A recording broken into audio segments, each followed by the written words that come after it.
Hello, Takeover participants. I just wanted to take a couple minutes to explain a unit, a colony unit, that often gets overlooked early in the game until people realize how valuable they are, and then they go back later and they're often built later in the game, and that is a city wall.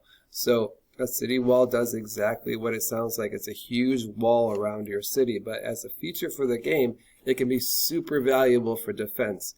So first I'm going to show you where you find it. Again, this is a colony unit. So I know it has the word city in it, but I've housed it under colony units. It's right here. It's 250 gold, 100 stone. It's relatively cheap to build once you start to accumulate wealth, which some of you are starting to do at this point of the game. The city wall will stop invading units from taking your entire territory in one turn. So to illustrate this, I screenshotted a map from an earlier version of the game. It's the same map that you play with, but this was a group that played years previous. So you might not recognize some of the units on the map, but that's not that important for what I'm trying to illustrate here. So just hang with me and take a look at this while I explain how the city wall works. So this is, in this particular round, the colony of Sherman was owned by the Blue Army. And you can see from this screenshot that there seems to be a lot of brown units surrounding it.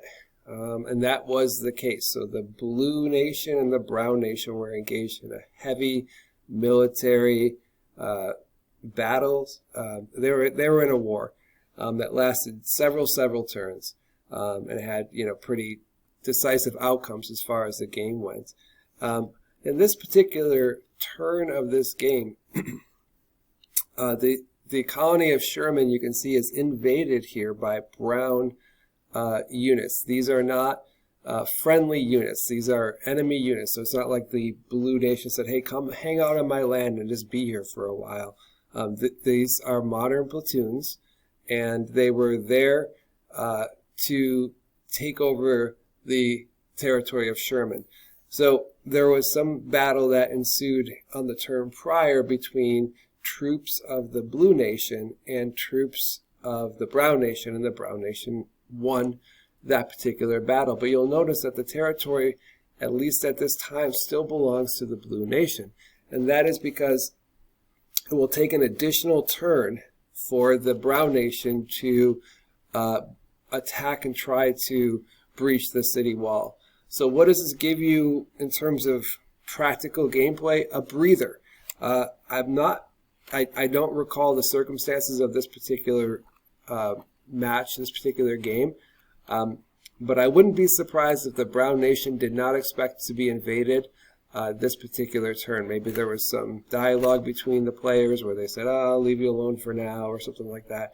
But anyway, the Blue Nation still has an opportunity to build more troops and send them out to fight the Brown Nation from within their city, because they still own this thing. So, and I also happen to notice that there's blue units down here. I see a tank unit, and I see some regular platoons and things, which are strong compared to the modern platoon. But even still, if the Blue Nation has a lot of gold and a lot of resources, it can build a bunch of military units that can be used for defense, while also sending these units up to help defend Sherman. So it gives them another turn to address the military situation that's happened in their land. Now, if this city here, if Varun did not have a city wall around it, when the Brown Nation took the territory, they also take the city and anything that's in it. So I want to repeat that. If you don't have a city wall and someone invades you, they get everything that's in your territory, including your cities or city or whatever you have.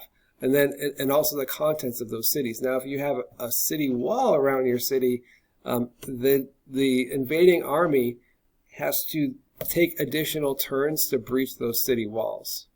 Okay, and I also have made a nuance to the game. I mean, this is perhaps a somewhat silly rule, but it works out pretty well.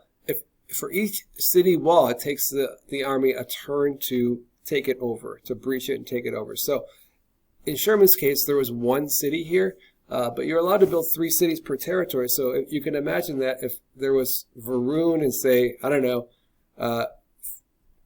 Faroon and Sharoon, the 3 cities of Sherman, and they all had walls around it, this Brown nation would have to take another turn and another turn and another turn before fully conquering Sherman.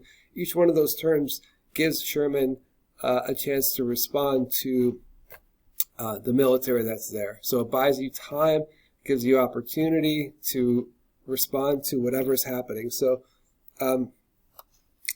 relatively cheap. I think once you get to a certain point of the game where gold is starting to come in and stone is starting to come in. But can turn out to be well worth just about anything you spend on them, especially if you have any reason to think that somebody might come take your land, and especially if you think someone might take your land by surprise. It takes away that surprise element. Yes, you're surprised. What are you doing? You just invaded my land. Well, I have multiple turns to respond to your sneak attack. So that's where they're valuable. And so lastly, it's something I noticed from being a facilitator of the game for a long time, is that in the beginning of the game, people tend not to build them. I'm not sure why. I think they just don't know what they're used for. They don't know the value of them. As the game goes on, I rarely see cities that don't have city walls. In the beginning of the game, often see cities without city walls. As the game goes on, if someone builds a city, the next turn they build a city wall because they don't want to lose that city. They want to provide that extra defense. And some people build cities just to build city walls. So last piece of strategy, you have all the city units you need. You have factories running. You have all the research universities. You have tech labs. We get further in the game. You don't need more cities. You don't need 3 cities per territory. Why would you build more cities? Well, for this simple reason. You could build a city. It could be essentially an empty city. Like you don't have to build anything in it. Put a city wall around it, and it's going to make your land that much more difficult to conquer, and it might even be a deterrent. People might look at your land and see 3 cities, 3 city walls, and say, I just don't know if I have the time or the troops to actually go in there and take that thing. We're just going to move on to something more simple. So all things to keep in mind. City wall.